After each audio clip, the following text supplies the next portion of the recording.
আমরা অনেকেই বাক্যে সাবজেক্ট চিনি না। সাবজেক্ট হলো কোনো বাক্যে যে কাজটি করে থাকে সে ওয়ার্ড বা শব্দটিকেই বলা হয় সাবজেক্ট। যেমন Sheikh Hasina had resigned. Resign শব্দের অর্থ পদত্যাগ করা। কে করেছিলেন? শেখ হাসিনা। সো পদত্যাগের কাজটি করেছিলেন Sheikh Hasina, that's why Sheikh Hasina subject.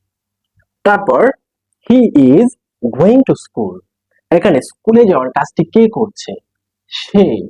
So he, সে স্কুলে যাচ্ছে। যেহেতু স্কুলে যাওয়ার কাজটি সে করছে তাহলে হি একটি সাবজেক্ট। তারপর মুগ্ধ গেভ আস ওয়াটার। সো আমাদেরকে কে পানি দিয়েছিলেন? মুগ্ধ দিয়েছিলেন। সো মুগ্ধ হচ্ছে একটি সাবজেক্ট। পানি দেওয়ার কাজটি মুগ্ধ করেছে। আমরা জানি যে কোন একটি বাক্যে যে কাজটি করে থাকে সেই হচ্ছে সাবজেক্ট। সো মুগ্ধ কাজটি করেছিলেন, তাহলে মুগ্ধ সাবজেক্ট। তারপর